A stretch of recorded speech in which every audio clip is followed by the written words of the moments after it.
Good morning, friends. Happy Monday. My name is Libby, and welcome to my audio journal, Finding Joy in the Shadows, where I spend time each week talking about the fun curveballs life throws our way and help us look for pockets of joy. This is also an opportunity for me to continue working through my own life struggles while also sharing ways to help maybe anyone who's listening work through some areas in your own life that you might be struggling with so that we can all find joy together. For today's conversation, we're going to focus on ways we can create joyful connections by simply understanding the personalities around us. But before we get into that, oh my stars, there are quite a few things that have been going on that we need to talk about, or at least I want to talk about, and it's my podcast, so that's what we're going to do. Did everyone have a chance to watch the opening ceremonies? I know by the time this airs, the Olympics will be far over, well in the past. So maybe you guys don't even remember watching the opening ceremonies, but I enjoyed them. I certainly thought they were unique, one could say, this time around. I must say, in my own personal opinion, and again, this is my podcast, so I think I'm allowed to share my opinion. But I genuinely thought from an aesthetic viewpoint that these opening ceremonies were probably one of the most beautiful opening ceremonies I've ever seen. And I've been watching them since before I can remember. I loved all of the artistry, the overall visuals, lights, fashion, music, the opera singers, all of the artwork that was in the river when the athletes' boats went by. Not gonna lie, I don't know who the heavy metal band was that was performing, but they were pretty cool. I loved that backdrop with all the Marie Antoinette's figures that were in the windows with the flames. I honestly thought it was next level perfection. Um, my heart did skip a little beat when I saw Phantom and Les Mis playing and seeing some of the scenes from the musical made this girl's heart very, very happy. I will admit, though, I I did not have a menage a trois or a threesome on my opening ceremony bingo card.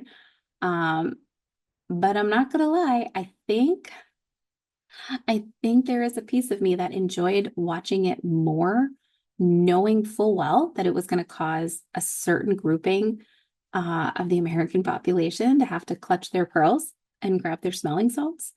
Um, Hashtag sorry, not sorry. I know I'm a terrible person for admitting this out loud, but I know that is why I enjoyed it a little bit more. Um, while I will admit it wasn't my personal cup of tea, I did understand, though, that this was taking place in Paris, France, and this was their country's opening ceremony. Therefore, it was their rules, right? And since nobody asked me personally or any other American how we felt they should represent their opening ceremony, France was free to choose their style of expression, right? To anyone that has never watched an opening ceremony before, let me share with you some important details. You ready? Come in close. Come in close. Let's talk about this. These ceremonies are an opportunity for each host country to showcase their culture, their artists, their athletes. And in my 45 years of being on this earth, what do I know about French culture? Well, first, I've never been there.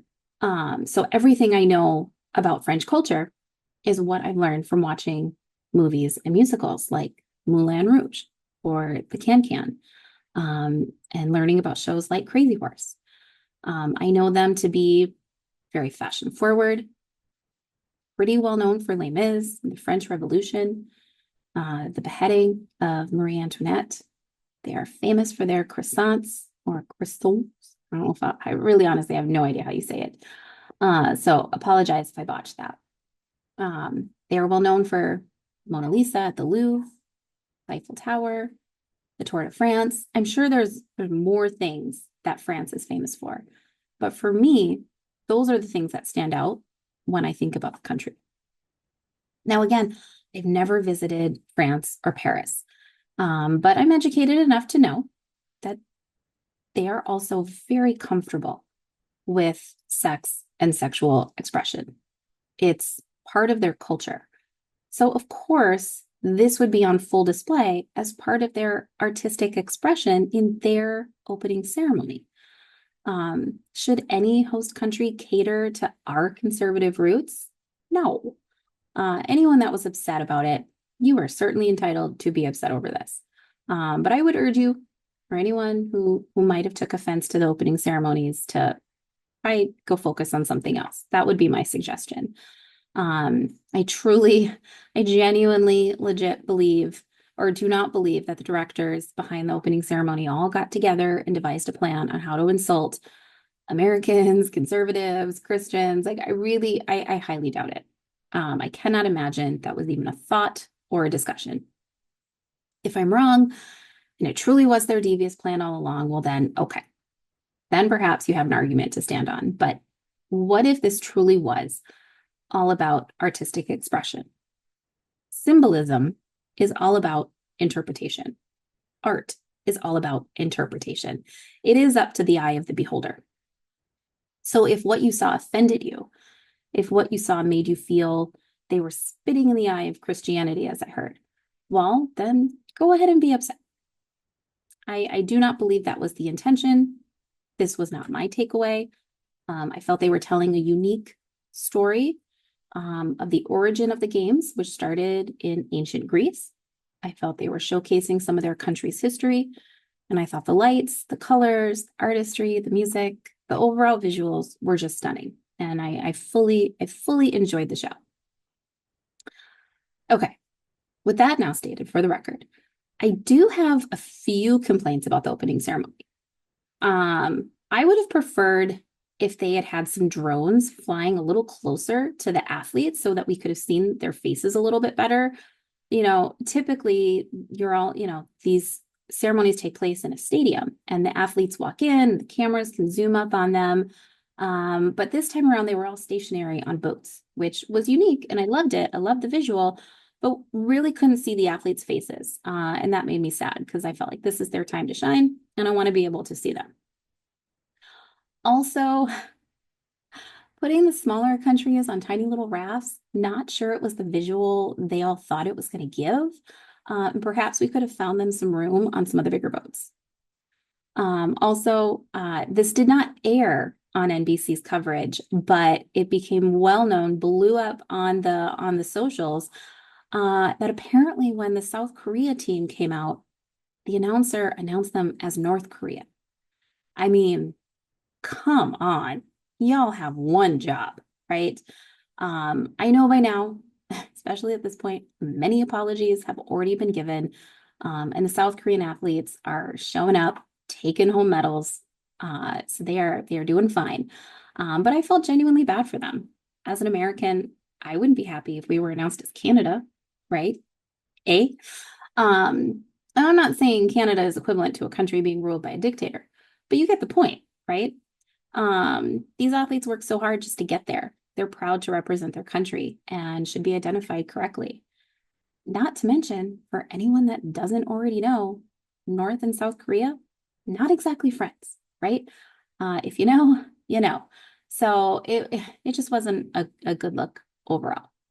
Also, I don't know if anyone else caught this, but during the flame lighting portion, they flew the Olympic flags with the rings upside down.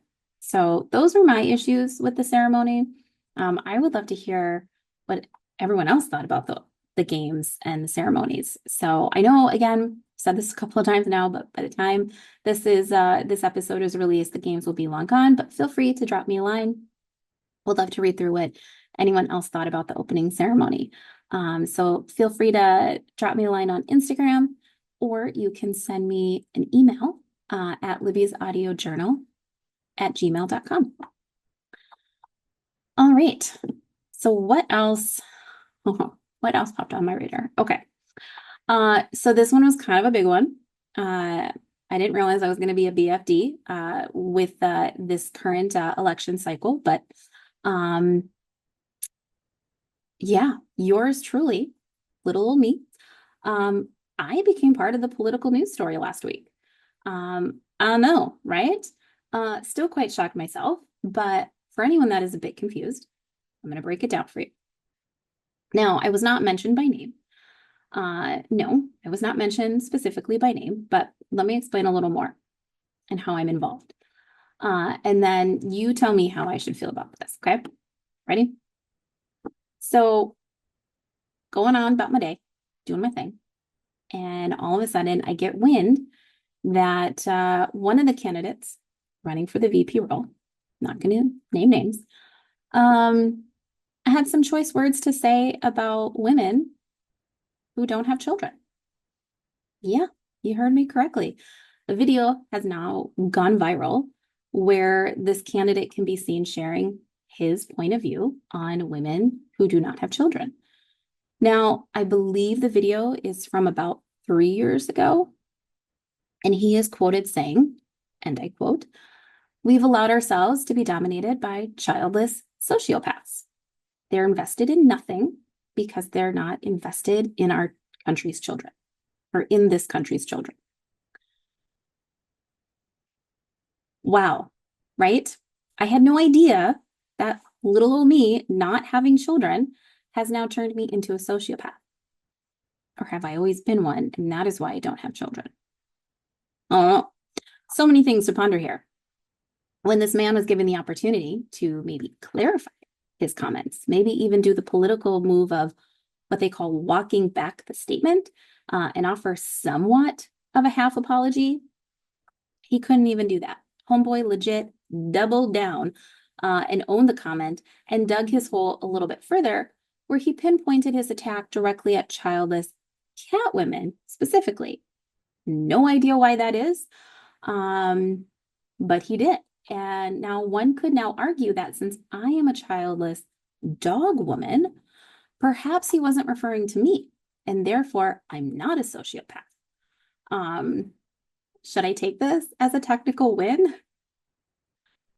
I don't know. But oh wait, there is more.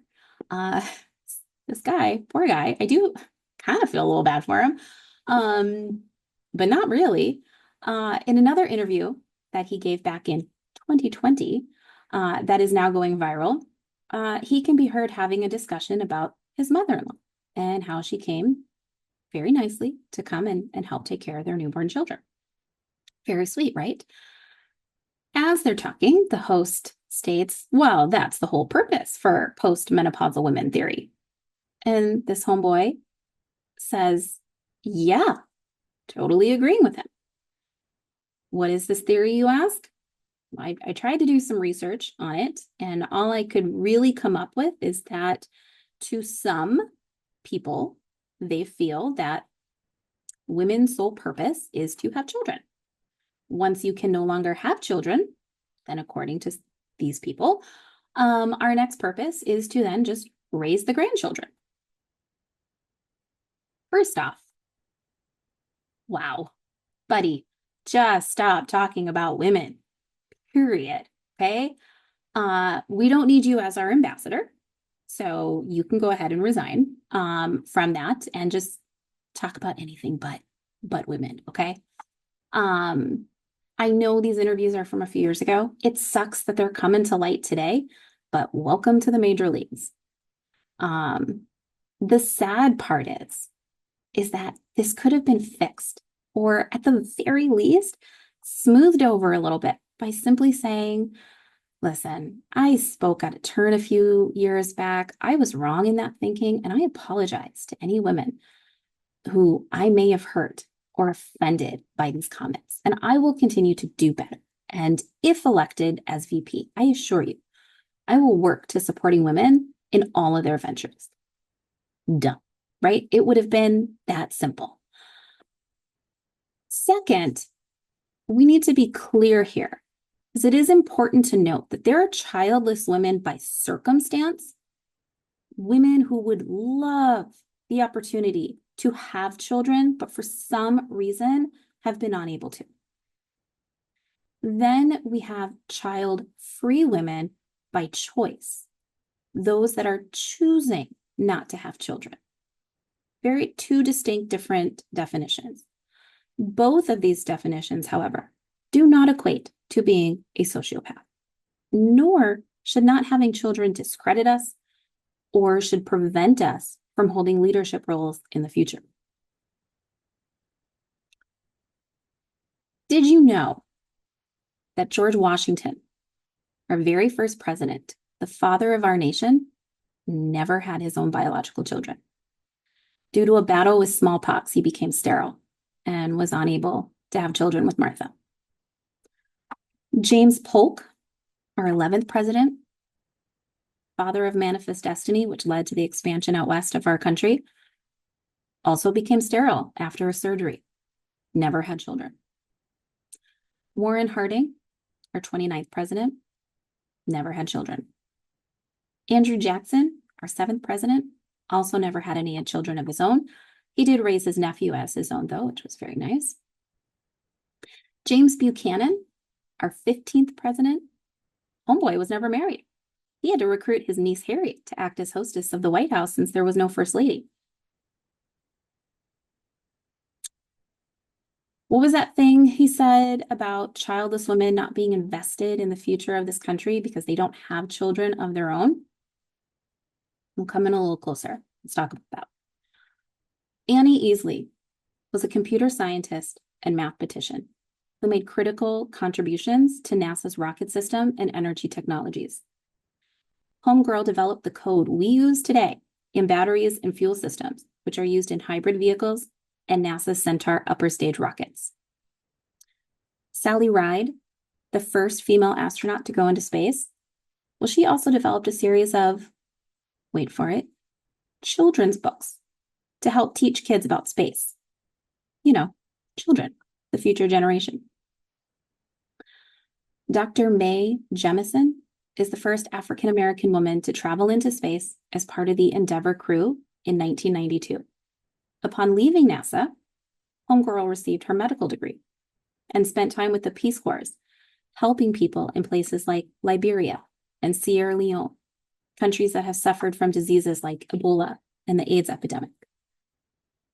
Julia Child significantly impacted housewives and home cooks over her time. Her approach to cooking was both accessible and empowering, making French cuisine less intimidating for American audiences. Gertrude Adero was the first woman to swim across the English Channel. She won 2 gold medals and a silver medal in the 1924 Paris Olympics and became a national hero. Hattie McDaniel, the first African-American woman to win the Oscar for her role in Gone with the Wind. And she used her platform and celebrity status to advocate for better roles and opportunities for other African-American actors. Nellie Bly is best known for her bold investigative journalism, particularly for her expose on the conditions at the Blackwell Island Insane Asylum, where homegirl legit went undercover as a mentally ill patient to reveal the inhumane treatments of patients, which led to significant reforms. Rosa Parks, her bravery and commitment to justice has made her a lasting symbol of resistance against racial oppression. Susan B. Anthony, she was a prominent social reformer and suffragist, and it was her tireless effort and groundwork that led to the passing of the 19th Amendment. What is the 19th Amendment? Oh yeah, that's the one that gave women the right to vote. Cecilia Payne Gaposchkin, her doctoral thesis gave us the idea that stars, aka our sun, is composed of hydrogen and helium. Oprah Winfrey, not just a media mogul, but is also leading in philanthropy, supporting education, healthcare, poverty alleviation. She has founded the Oprah Winfrey Foundation's Leadership Academy for Girls in Africa. Dolly Parton, not just a musical and genius icon. One of her most notable contributions is the Imagination Library, a program that provides free books to children from age birth to age 5. Condoleezza Rice, first African-American woman to hold the Secretary of State position within our government. Betty White, her contributions to entertainment, philanthropy with animals is one of the many reasons she will remain a beloved figure. Every one of the individuals I just mentioned has made significant contributions to this country and to our society as a whole in countless ways. And none of them had children of their own. So I would suggest to this candidate that is running for VP that you might benefit from listening to episode 2 of my little podcast and focus on the things that you can control, like working on ways to make lives better for all Americans, and stop assigning scapegoats for why things are going wrong, or for maybe why your life isn't going the way you wanted it.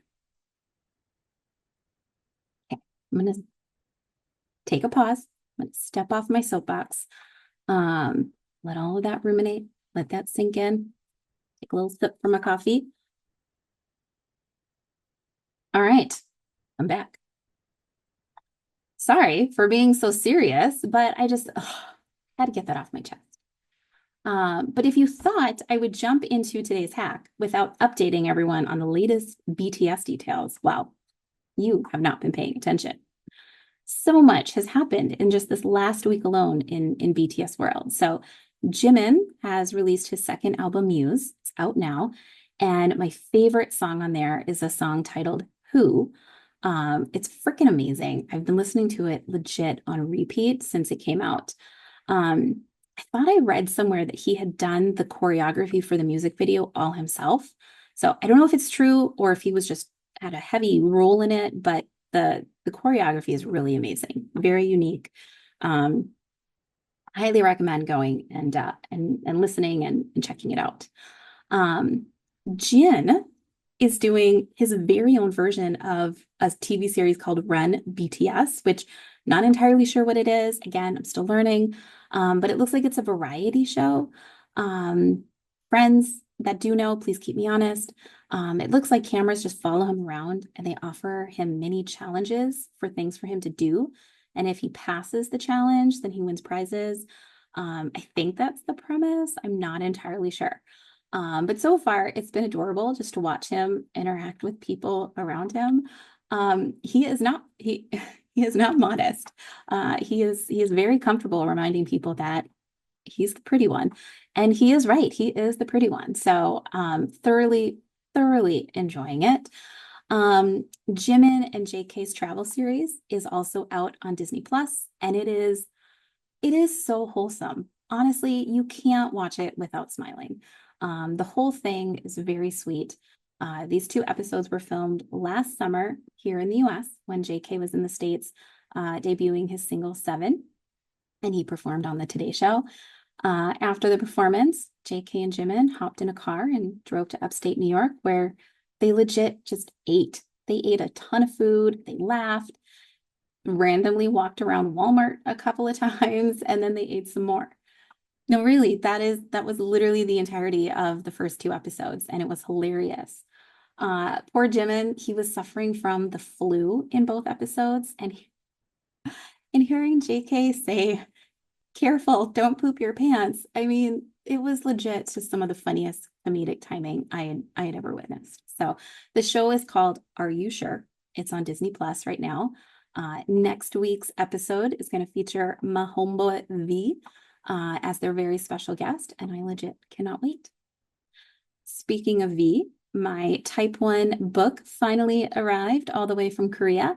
I have to say though, I literally thought the book was going to be like yay big, right? I thought it was going to be like a little flip book of pictures. But oh my stars, it is so big. It takes up like almost my entire coffee table. So I'll post a picture on Instagram so everyone can see it. But again, thank you, V, for my present. Very appreciative of it. Okay, I don't think there's any other topics that were on my radar last week. Those were kind of the big ones. I've got my iced coffee on hand. Lulu is at daycare, so no background noises. I can hear my neighbors moving around, so hopefully that's not getting picked up in the audio, but we will plow ahead and we'll do our best. For the rest of our time together, I thought we could explore ways in which we can create joyful connections by understanding the personalities around us. This concept or this idea, it came to me a few years ago when I was managing a team of BDRs. For anyone who doesn't know, a BDR stands for a business development representative. These are individuals who are brand new, fresh face to the professional world. And it's a cold calling job. They are spending their days cold calling, trying to find opportunities for a sales organization. Now, as a manager, especially at the time as a new manager, never managing people before, the amount of hours and time spent by myself and the other managers learning how to manage, specifically to Gen Z, was quite intensive. We had to learn and understand and become empathetic to how they work. What are their tics? How to motivate them, how to coach to their strengths, and how to speak to them. I kid you not. We spent so much time each month sitting through these types of trainings because as someone who was born in the late 1900s, as the kids like to joke around these days, I am from a different generation. So I am going to manage this new generation, right? If I'm going to manage this new generation, then it was important for me to understand how to talk to them, how to manage them. And after a few months of these trainings, though, I jokingly said to my regional director at the time, so at what point are we going to start training all of our Gen Z employees on how to work with the millennials, Gen Xers, and boomers that are already in the workforce, right? It was a joke, but it also, I'm allowed to say, was a valid question. It's great that we as managers were working so hard to learn how to coach and speak to the younger generation, but why were we not equally educating the same generation on how to understand our communication styles and our work ethic? Now, I will be the first to admit, my first 6 months as a manager were rough. To put it bluntly, I was not good at it. Like you've heard me state before, I'm a proud member of the Gen X community. I was raised to keep my head down, work hard, and as long as that key card still worked every morning when you swiped it, it meant you were still employed. So don't rock the boat.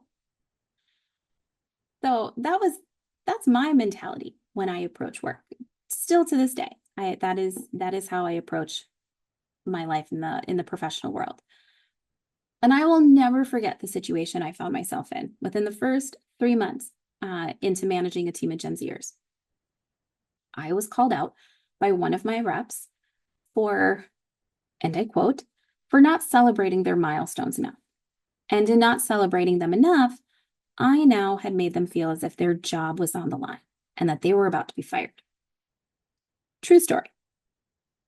So in this moment, I was thinking, well, here's the PowerPoint slide I made for you during our Monday meeting. And look, I added a balloon next to your name. I even wrote good job. Isn't that enough? So in that moment, I felt I had gone above and beyond expectations from the trainings I was sitting through, right? Again, I'm from a generation that if you show up to work and that key card's working, that company's still paying you every 2 weeks, well then all's good in the world. So our two worlds in this moment were colliding. Now I'm happy to report that we quickly found a resolution. And while I initially found the situation to be a little bizarre, I realized that this was significant to the employee that I was working with, which ultimately led me to adjust my coaching style. I revisited that Gen Z training and reflected on their emphasis on the need for recognition and meaningful work. And it made me realize that even if I didn't fully understand it, that I needed to set aside my opinions and support their needs. Has anyone ever found themselves in a similar situation where you're involved in a conversation maybe a conflict, a debate, right? The topic really doesn't matter, but we find ourselves sitting in a situation where we're going, what the heck is happening right now? I don't understand why this person is acting this way or responding this way. Like, what is going on right now? I'm certain we've all been in these situations before. Maybe some of us as a manager to a team, or maybe sibling to sibling, parent to child, maybe child to parent, or maybe even just, around our colleagues. We all have our own ideas and opinions and ways of doing things, right? It's no surprise to hear that, whether it's, in our circle or beyond. What we view as one thing, how we view something, isn't a guarantee that others will share our views.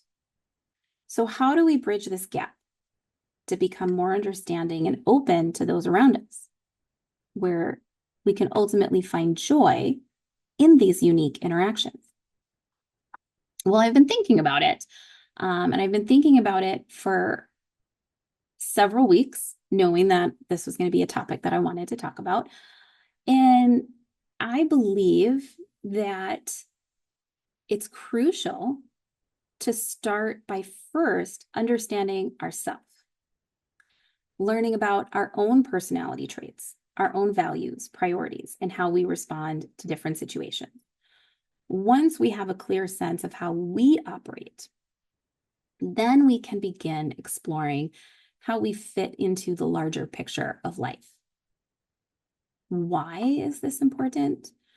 I read on verywellmind.com this quote, and I thought it was pretty perfect. So I'm just going to quote right off of it. Understanding people's personality types can help us achieve success in our pursuits, whether we are attempting to get our kids to pick up their toys or motivating a sales team to reach lofty goals. Right? I love that. So what it means basically is that by understanding the personality types of those around us, we can then tailor our interactions to be more effective, whether we're raising a kid, leading a team professionally, or just simply having a conversation with friends and family.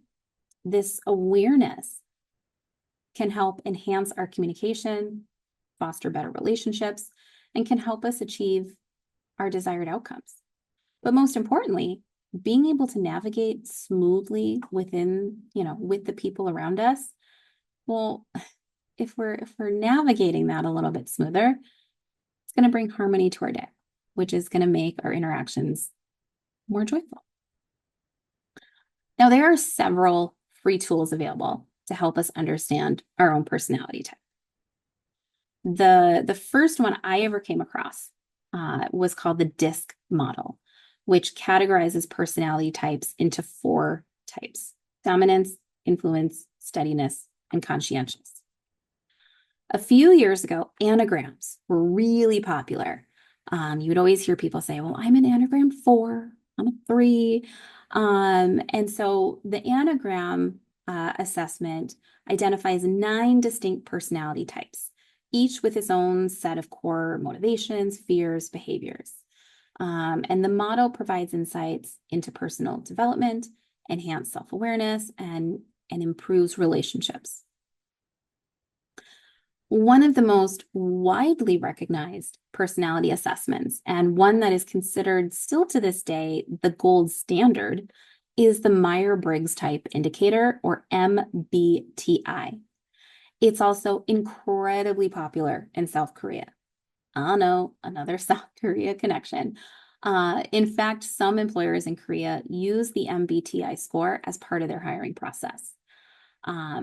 If anyone has become a fan of K-dramas or K-pop since listening to my little podcast, you've likely heard the actors and singers openly discussing their MBTI, their score. So let's explore this one a little bit further. A little backstory first, per Wikipedia. The MBTI was constructed by 2 Americans, a mother-daughter duo, Catherine Cook Briggs and her daughter Isabel Briggs Myers. And they were inspired by the book called Psychological Types by a Swiss psychiatrist named Carl Jung. Feeling his book was too complex for the general public. They wanted to organize the Jungian cognitive functions to make them more accessible. They started their research in 1917, and they continued to craft their indicator scale throughout World War II. And it's crazy to think that it is still widely used to this day. There are 4 major categories that the scale looks to solve. Are you introversion or extroversion? Are you sensing or intuition? Thinking or feeling, or judging or perceiving? Overall, the MBTI assesses 16 overall personality types. If you're interested in taking a free version of this test, you can find 3 sites on the website betterhelp.com. I will include these links in the show notes. Just a heads up, if you do click on one of the links and take the assessment, be prepared. You will start receiving daily emails from these sites after taking the test.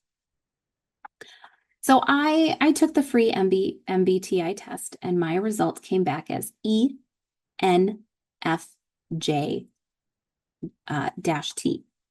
which stands for extroverted, which I'm still shocked because I considered myself my whole life to be introverted, but nope, my answer came back extroverted, intuitive, feeling, and judging.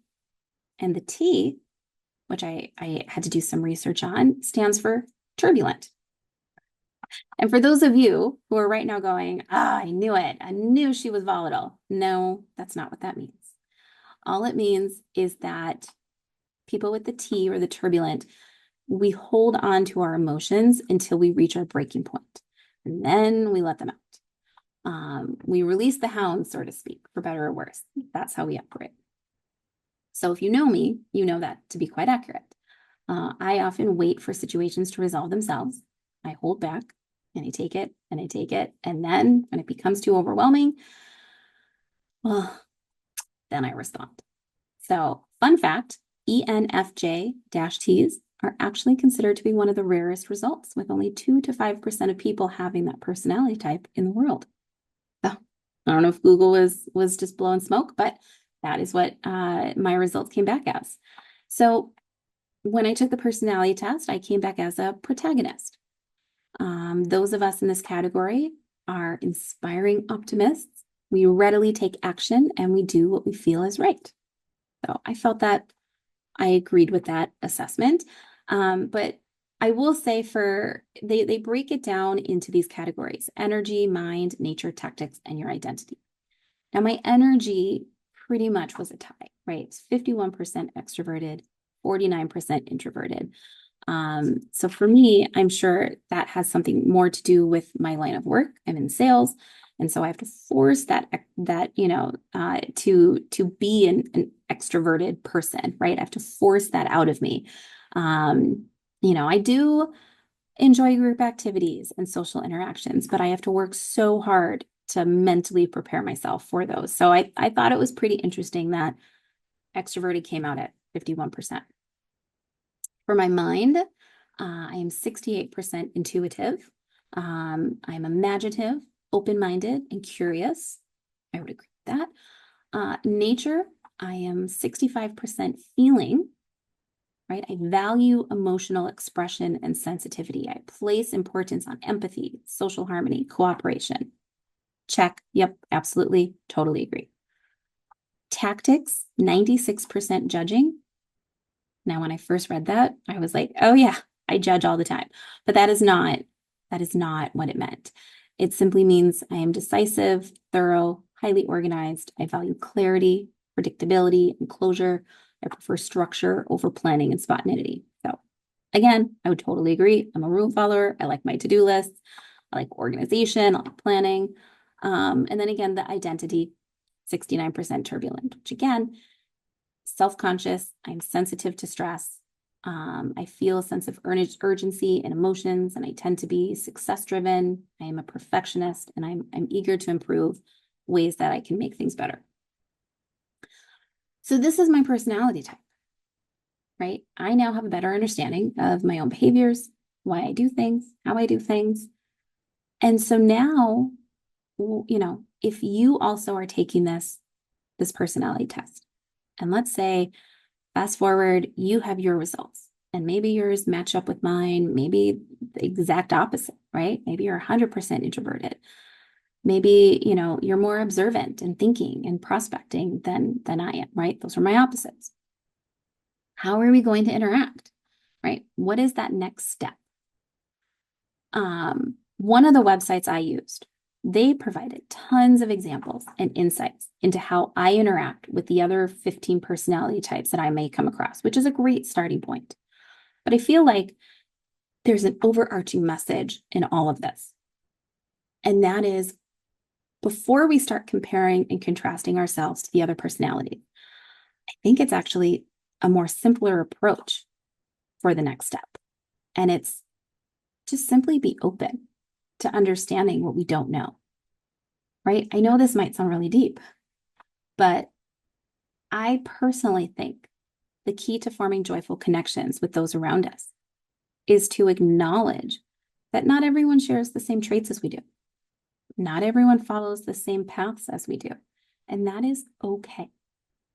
For example, if you are an extrovert and your best friend is an introvert, it's important to understand and respect how they might behave. Extroverts, which apparently I am, we thrive on social settings, and we eagerly attend every gathering and party because, these individuals thrive on social interactions. It's fun for them to be around other people. It's where they get their energy.